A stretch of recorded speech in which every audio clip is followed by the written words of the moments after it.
Welcome, chat. Welcome, crew. Welcome, everybody, to Heard It First here on 3.5, UMG's official Twitch channel, powered by 1824.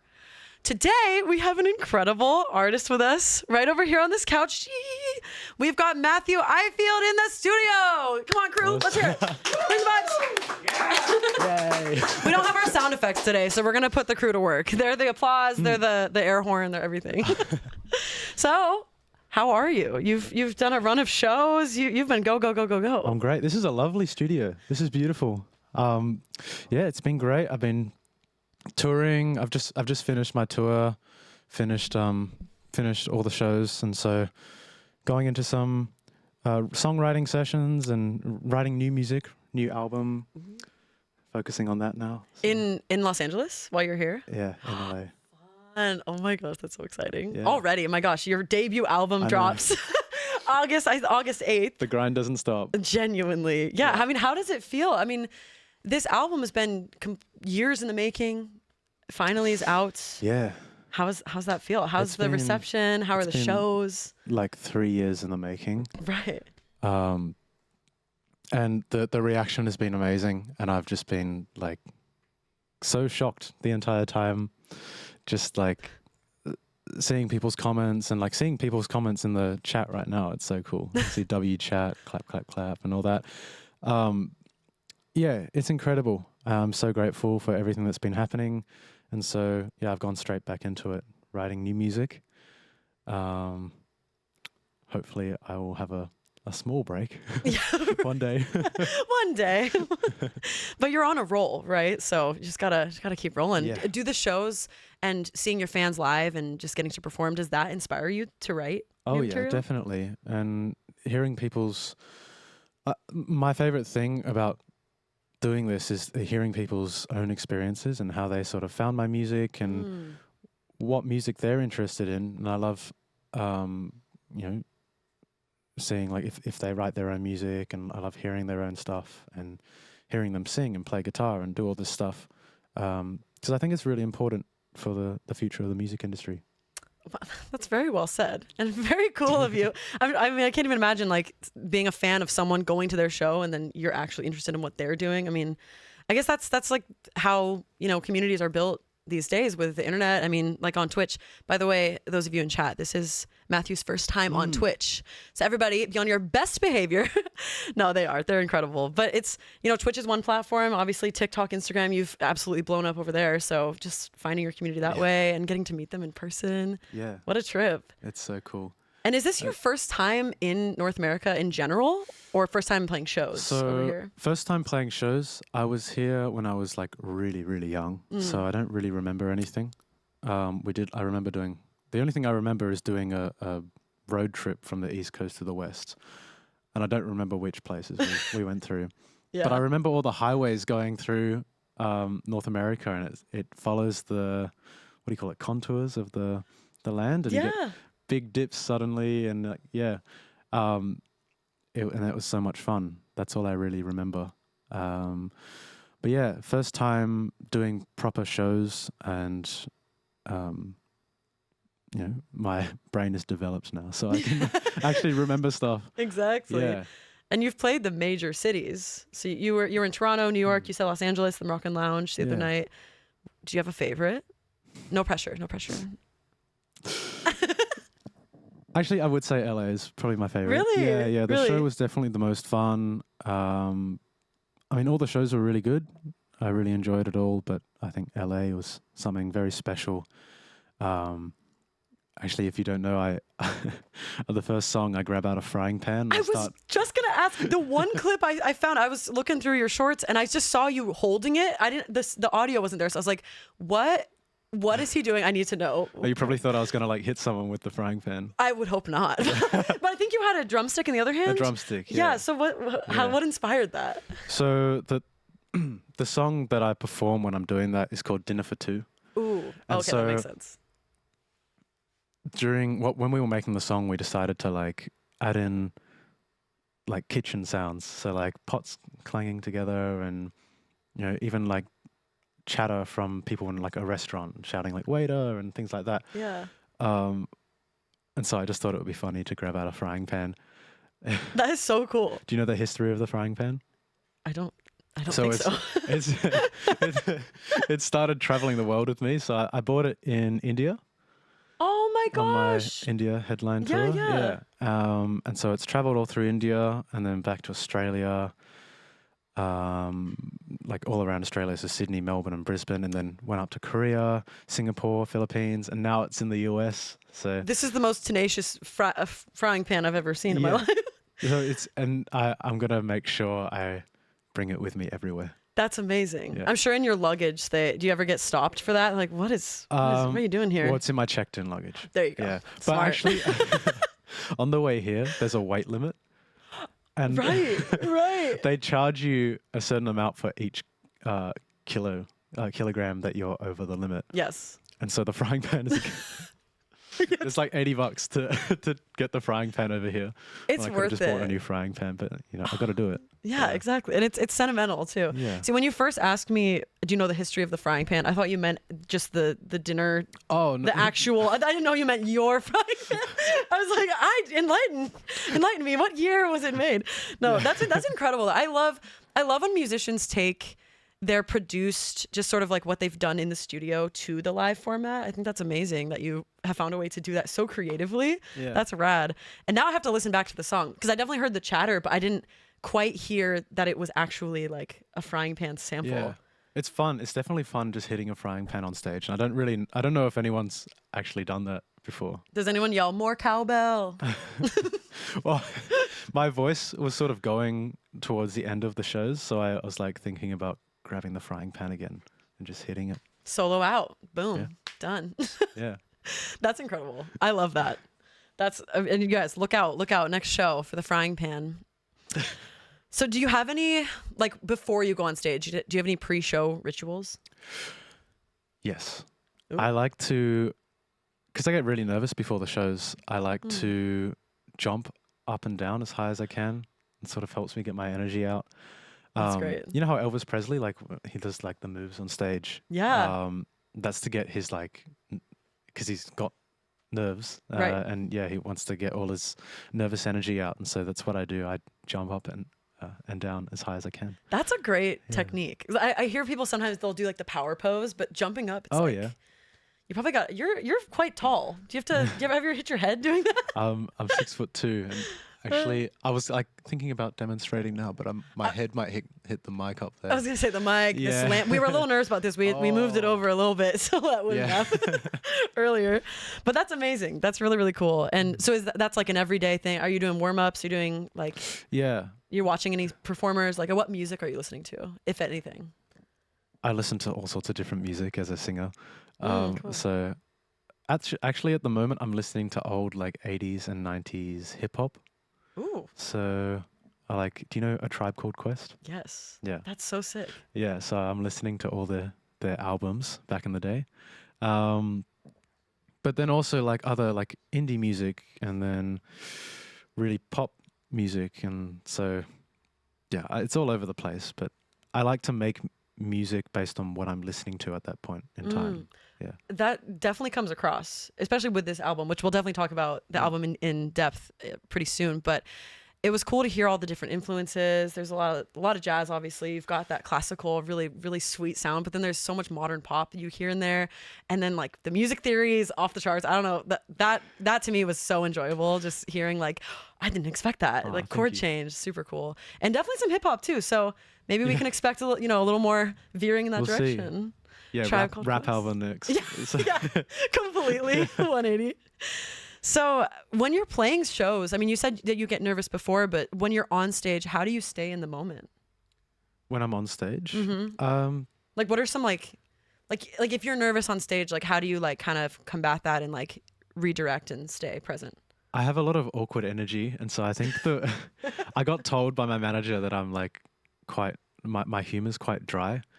So like if I'm nervous, I usually just start talking about random things in the room. I start talking to like individual people. I like at my shows, I like to keep it quite intimate and chat with everyone like we're all like a big family or like a big friend group. And I like to, because I like to talk to individual people and actually have like a proper conversation with them rather than just be like, oh yeah, we can get a photo. Oh, I can sign this. I'd rather actually like know who they are and learn about them. Mm. So I do that on stage and off stage. And I mean, hitting the frying pan also works a lot. Yeah, works out the nerves. Yeah. For sure, for sure. That's amazing. That's so cool that you're spending time like on stage connecting with your fans too, because then it's more of a like, what's the word? Just like it's a you're drawing energy off of each other, I guess, you know, more so than like a performance. I mean, it still is a performance, but like, I don't know, just having them sort of be more of a part of it is really cool. Yeah, because I watch. I started going to a lot of concerts now, and like I actually hadn't gone to any concerts 2 years ago, so Any at I all? was like, any at all, yeah. Wow. The first concert I went to was Leve. Yeah. That's a good one. Yeah, before she went like super viral, and so she was like a really small, intimate venue, and I think that's really stuck with me. Wow. Because she was chatting with everyone like they're a big family. Yeah. So what was I gonna say? Yeah, I just think it's really important to like chat with the audience and make sure they feel really involved, because a lot of artists I see now is that they're on stage and they're interacting with the audience. They say like, oh, make some noise and things like that, but it still feels like they're very far away from the audience. And I love a proper connection with the audience. Yeah. I think on stage you had said something about like you were in New York and it was like, oh, well, this city never sleeps. But you're referring to like, that was so cool just to like cater your song to the audience that you're in front of. Yeah. That's super, super cool. Well, so I guess we've sort of dove into this, but not 100%. When you're growing up, what music is in the house? You know, what did you grow up like? What was young Matthew, like 5 to like 10, listening to? When I was growing up, I was listening to a lot of Frank Sinatra and like sort of very old crooner vibes. I listened to a lot of Michael Bublé, especially around Christmas. Like he was just on repeat pretty much the entire time. And so I think nowadays, like when I cover music, it's usually like an older song. And I even incorporate a bit of that into my own music. It's like all this like old crooner sort of vibes, and I incorporate a bit of jazz into it and things like that. Yeah. Who got you into that music? My parents. Oh, cool. Yeah, my mum and dad are very musical. My mum plays the piano. My dad plays the flute, though not as often as I want him to. That's amazing. Yeah. At least, hopefully for Christmas, maybe. Yeah. Family around the. Yeah. Dang, those concerts are probably amazing. We'll get them on stage and they can be like a full, family band. That'd be awesome. Yeah. I mean, I feel like people would love that. Yeah. Give them all frying pans. Yeah. Oh my gosh. Give a whole symphony of kitchen utensils. Non-stop, just dunk, dunk, dunk. A drum circle. There you go. Yeah. So. Go ahead. So they really got me into the sort of the older style music, because that's the sort of the stuff that they were listening to at the time, and then I've sort of gotten them into the more contemporary pop sort of stuff now. Oh yeah. And then you can like meet in the middle a little bit. Kind of blend it all together. Broaden our knowledge together. Right on. So if you had to make a Mount Rushmore of your biggest influences, not just from when you were younger, but maybe incorporating them, but also who you're into now, like. Who's your 4 big pillars of music influence for you? I was just thinking about Mount Rushmore when you said that. I'm realizing my next question is about growing up in Australia and how that probably was a silly question to ask someone who's not from here. Australia's equivalent of Mount Rushmore is the Three Sisters. Okay. Yeah. Okay, who are your 3 sisters or brothers? I would say, so Michael Bublé would have to be one of them because I grew up listening to him all the time. But maybe like Leve, being like the first person that I watched in a concert. And then I would say, it's a tough question because I love all sorts of different artists now. Yeah. I'm sure your answer will probably be different in a couple years too, right? Yeah, it might even be different tomorrow. Who knows? Like, Touche. I listen to too much music. Yeah, it's a bit of a problem. That's a good thing. A good problem. I'll put in Grant Perez in there. Do you know Grant Perez? I don't actually. He's from Australia as well, Oh, right on. and he helped me do my first ever shows.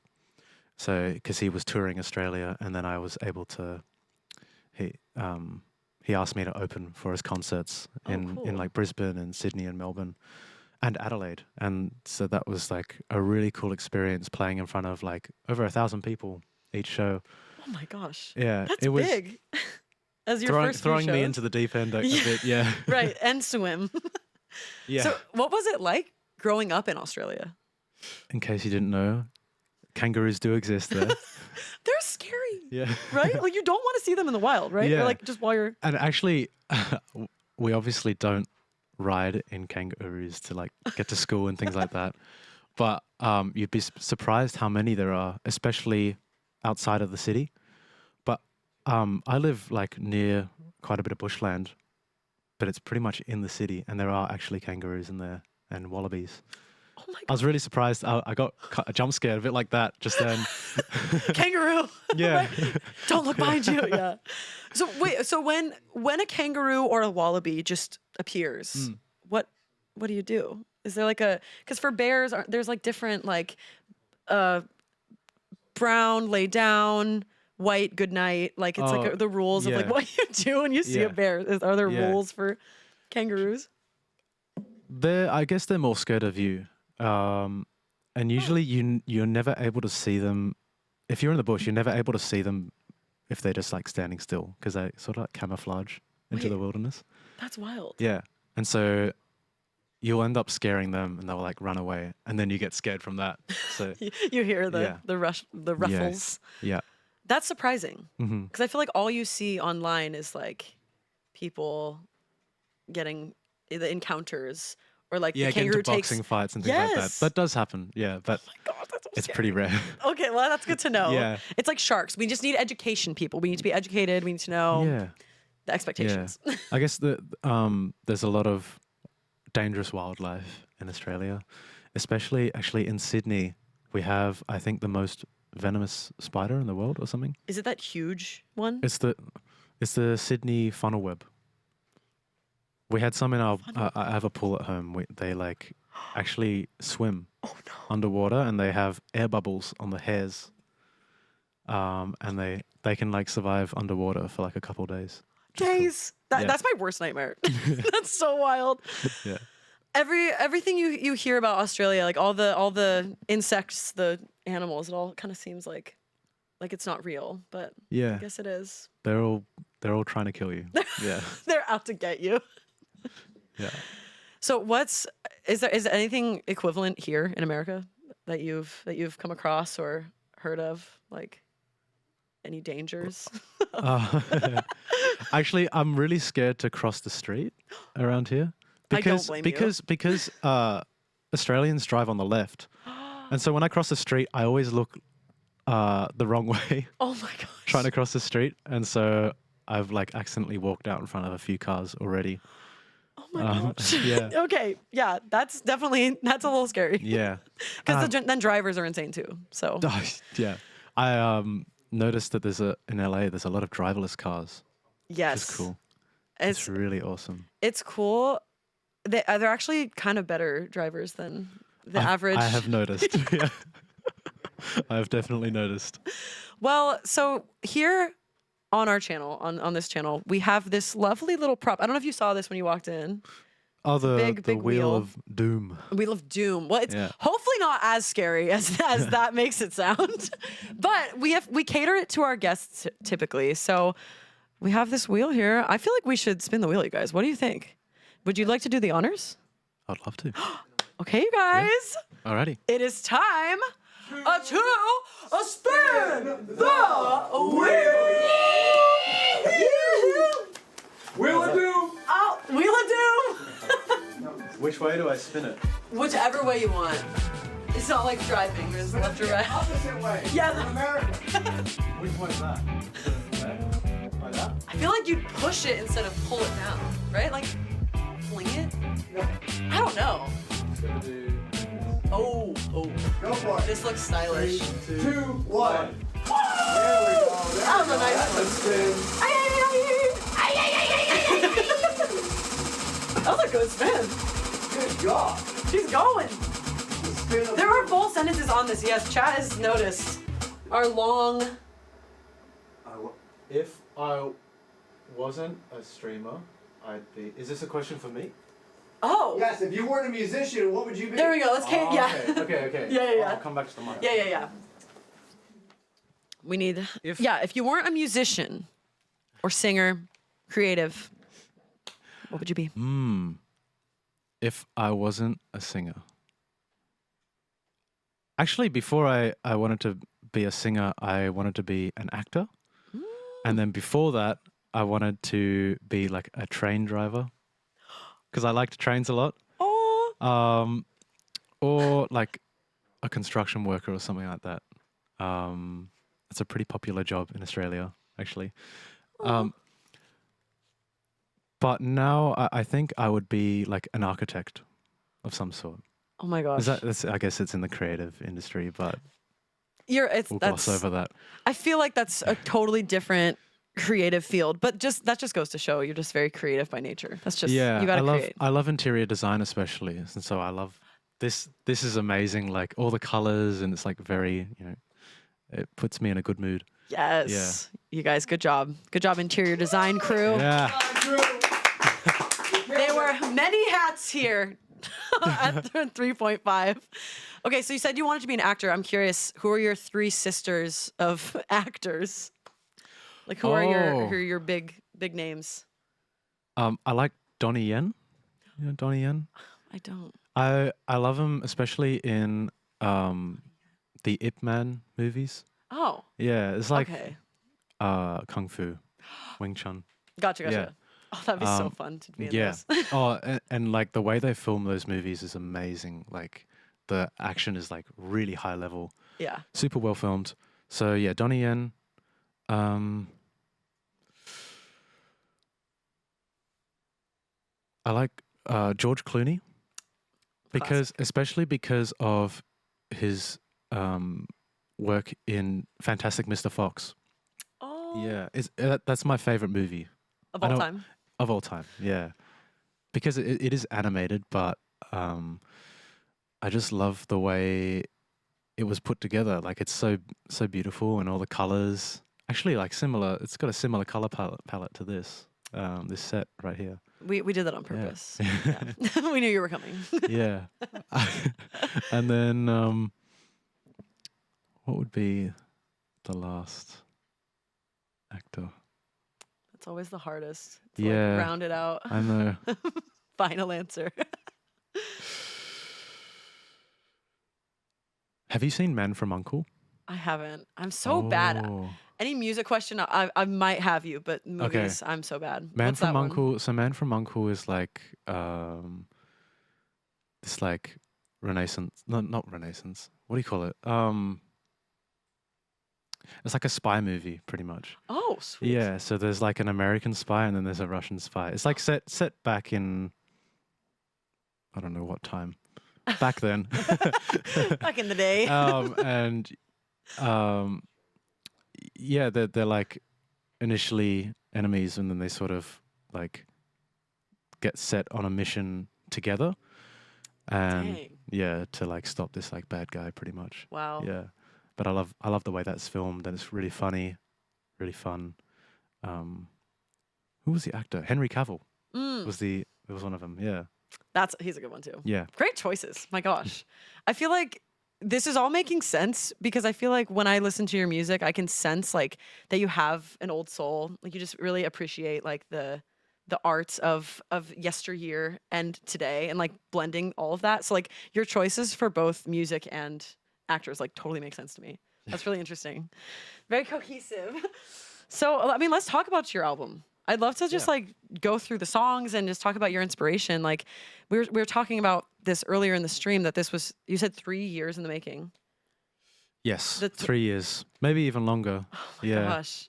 I mean, how How does it feel now that it's out? Like, what was release day like? Oh, I actually went on a live stream and started crying in front of everyone. Oh. I'm not gonna cry on stream here. But that was like the last time I was on stream, on like a live stream. It was a very special day that released, because I think for anyone, their passion project, that if they're super passionate about it, they will start crying about it, or like, you know, I think it's a very special thing. And that album is like everything to me. Because I've worked so hard on it, and I think actually, even though I was only working on it for like 4 years. I'm 20 years old, and I think like all my experiences up until now have been like sort of put into that album, and so I'm really proud of it. I'm really proud of myself for making it. Yes. Oh my, Yeah. it's absolutely beautiful. Oh my gosh. It's got such a strong sense of storytelling. Like you were kind of saying earlier, like the first song, The Dinner for Two, you start so hopeful and happy and like just light and airy, and then it goes to places I was not expecting at all. I mean, just there's some extremely philosophical questions being posed in certain Yeah. songs. Like it's the tone just it shifts in such a beautiful way. It goes from hopeful, romantic to more introspective and super vulnerable, and then sort of hits that resolution at the end. I mean, it's just such a well-crafted album. When you were coming up with all the songs, just sort of how was that process? Like, when did you know you had all the songs for the album? Does that make sense? Oh yeah. I've actually like written over like 60 songs, Wow. all in the like time period of last year, and so I was like, trying to figure out which songs I wanted to put on the album was super difficult, because like I'm gonna eventually release everything that I've written, but to make it all really cohesive, and to tell like a well thought out story, that was really difficult. And so all through last year, like you'll see in the album, the songs are like very different to each other pretty much. So all of last year I was listening to different music. And like I said earlier, I like to create music based on what I'm listening to at that point in time. So I'll walk into the studio and not have any idea of what I want to create. And I'll listen to some music and figure out, it's like, oh yeah, maybe I want to make something like this, or like I listen to like a quote or some sort of lyric, or thinking about the title of a song, and then I'll just sort of make that sort of style of music pretty That's much. really, really interesting. Yeah. Is that how you like to write? Like based on kind of like a concept or an idea first and then expand on it? Or is that one of many ways you like to write? I always like to do it on the day. Yeah. So Okay. like I have no clue what I'm going to write. That's really bold. Yeah. It's a bit risky. And actually tomorrow I have a writing session. I'm going to write a new song, and I have no clue what I want to write. That's amazing. But I think that's a good thing. Yeah. That's amazing. Well, one last question it's just sort of been burning in my mind just personally. When you came up with the title, did you come up with the track first or the title of the album first? Like, I think it was actually Dinner for Two was one of the first songs that I made last year. I came up with all the songs before the title, definitely. And I think I was subconsciously creating all these songs and sort of trying to figure out where I'm most comfortable at that point in my life. And so that's what the whole album is about, is like having all these different experiences and learning things about myself and meeting new people, and going to new countries. Like I've done so much touring this year and last year. And so yeah, that's what the whole album is about, is just like having fun and learning pretty much. yeah. I mean, it was a really cool experience as a listener to read the title first, because it's almost like, okay, I want to find out what is your favorite place to be. you know, and then you listen to the album and you find out, Yeah. at least in the context of these pieces. But it's just such a cool concept to base an album off of. So I love that. Yeah. My favorite place to be is like wherever I go, pretty much. And yeah, I just want to be like comfortable wherever I go. But you know, I need to get out of my comfort zone to get into that. You know, what am I saying? I don't know what I don't know what I'm No, saying. I think exactly what you've been describing. Just chatting with you. I mean, getting out of your comfort zone, just doing things even if it's scary, like saying yes. Like doing something like this. This is my first time on a Twitch live stream. Yes, It's cool. exactly. Yeah. Yes. I see a lot of questions in the chat. Oh yeah, let's see. Yeah. Write about your experience on tour. Yes. I'm sure that will come in Yeah. future songs. Yeah. Tour's been great, and it's such a new experience to me. Like for example, the India tour, it was just like non-stop, like quite stressful, but I learned so much about myself during that tour, and I gained a lot of confidence on stage, and you know, it really brought together my entire band and you know, how I want to play the songs live. I had the frying pan as well. Yeah. And so, yeah. Was that the first time you brought that it was out the too? realization, Yeah. like the frying pan needs to be in every show now. This is my thing. Yeah, pretty much. Tour's been great. It is obviously very stressful and like, you know, doing all the travel. Like flying from Singapore to New York. Oh my gosh. Like, what time is it for you at that point? It's just time even exists. That was a 20-hour flight. Oh gosh. Yeah. That's That wild. was you He lost a day for sure. I lost a part of my life. Just to never get back. Yeah. And I like the question that just came up. And we sort of did talk about this, but what does the songwriting process usually look like? Like, take us in the studio when you don't have an idea of where you're going to go initially. Like, what does that look like? Yeah. When I go into the studio, I'm usually like meeting a producer or another songwriter, and I've usually never met them before. And so Oh, wow. I like to, yeah, so that adds to the risk, I guess, not really knowing what to write. And so I like chat with them, get to know them, learn about the sort of music that they like, what they've been listening to. We sort of bond over music that we like. And then from that, we figure out what we want to make. So we usually have like a reference track. Like recently, we were listening to Daisies by Justin Bieber. Ooh, yeah. Yeah. That's a good And one. so, yeah, there's like little bits of inspiration like that. But yeah, the songwriting process is always changing. Is that a So- daisy right there, by the way? The It is a daisy. subliminal Yeah, yeah That's this is cool. my own little. Oh yeah, for the camera. show the Yeah, class. yeah. It's like a little keychain. It's like a daisy hugging itself. It's so cute. Yeah. Awesome. My whole like sound, I want it to feel like a warm hug, pretty much. Oh, Yeah. you definitely accomplished that.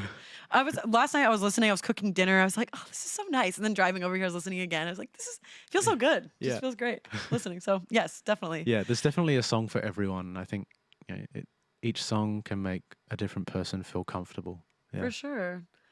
We did see, I saw this question come up earlier. You went to Disneyland Yeah. for the first, was it your first time this week? My first ever time. Yeah. How was it? It was. Oh, we got images. What is going through his head? I felt like a Great little kid photo. again. Yeah. Yeah, it was so much fun. Excellent photo. My goodness. Look Thank at the you. sky. Look Oh, at that. you're talking about the sky or me? Well, this guy. Yeah. Great photo op. What rides did you go on? Do you remember any of the names? The first one I went on was the Pirates of the Caribbean. No, it wasn't Classic. Pirates of the No, it was Indiana Jones. Oh, another Indiana classic. Jones. That was awesome. Yeah, I was so surprised. Disneyland is like super creative. And I was like shocked at the attention to detail. It's just like so cool.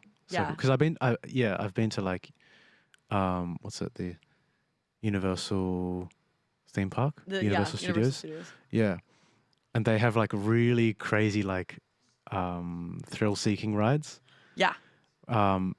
which is also really really good. But this Disneyland is like they got like more creative stuff and like based on movies and things like that. And I think it's awesome. Yeah. Um, Like every foot of it is like themed and perfectly placed. And there's so much lore behind different things. it's so true. Yeah.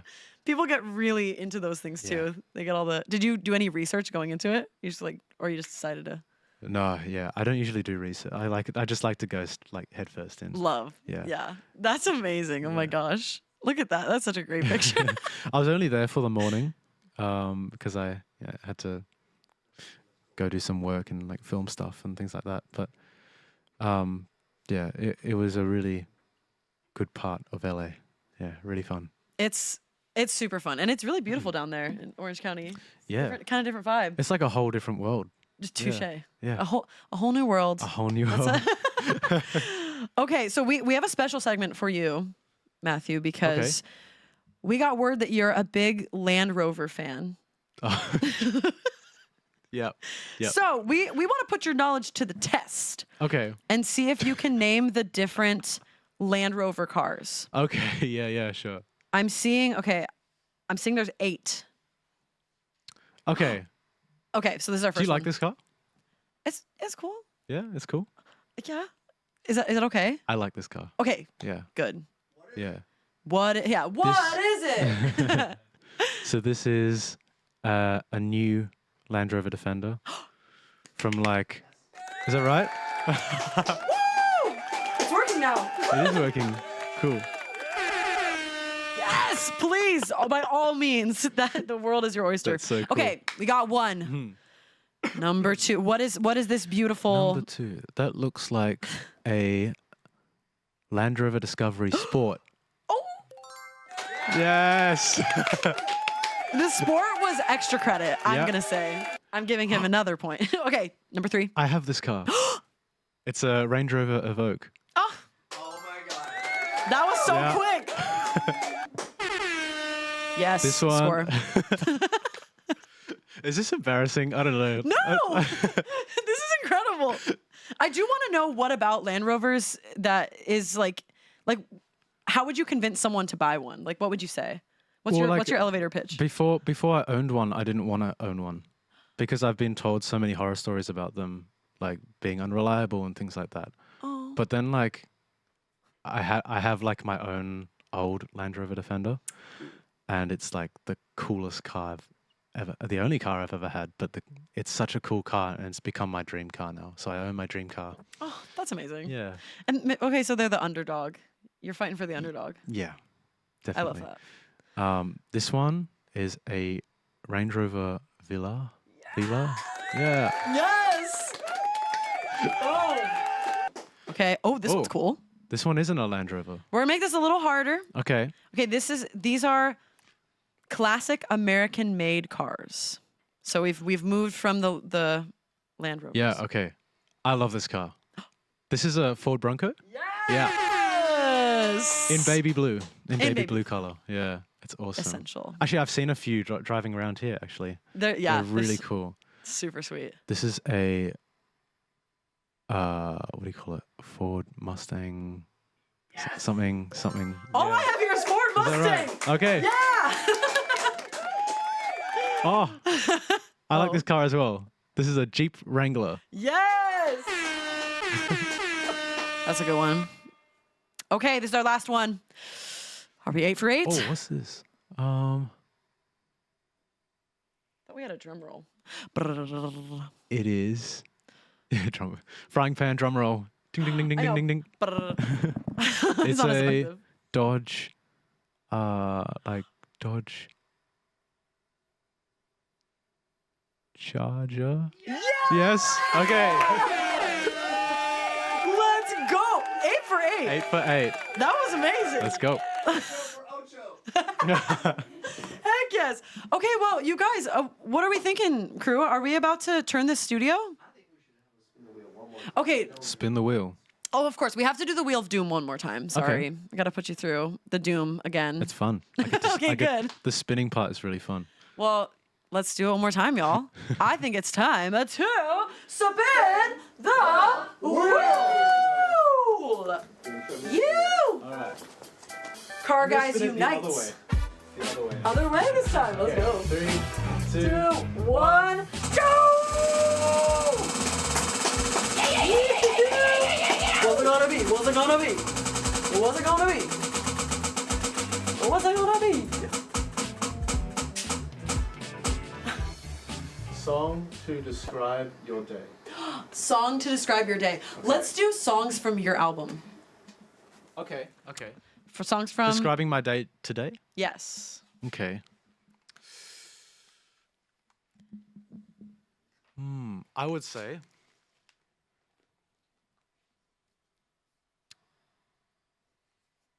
Dinner for two, actually. Oh, Yeah, because it's us two right here. Yeah. that's really nice. And I was gonna say While the City Sleeps because, as you guys can see, Los Angeles is a little sleepy. Actually, are you hungry? Kind of. Because I have some Australian chocolates. What? Yeah. Oh my! Of course it's a koala. Yeah. That's amazing. And I know your name is Carmela. Wait, Similar to my God. Carmela. this is so. No guest has ever brought me little snacks, especially from their home country. This is so sweet. These Thank are you. one of the best chocolates in the world. Not just Australia, in the world. See, now I'm gonna have to go to Australia to get more. Right? Is that Yes. the situation? Yeah. I'm so excited, you guys. Should we crack it open? Yeah. Well, you're about to sing. you- Yeah, maybe Is that I gonna won't. mess up your? I've already yeah, had yeah. like 8 today. So Okay. maybe. Okay, well, let's see. Yeah. Let's do the taste test. Caramello koala. All right. Cheers. Dinner for two. Oh, There's caramel.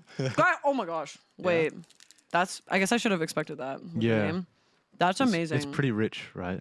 It's amazing. Yeah. Oh my gosh. I wish I could share this with you guys. Chat. This is so good. Oh my gosh. I'm gonna enjoy this. Thank you. That's very, Of very course. sweet.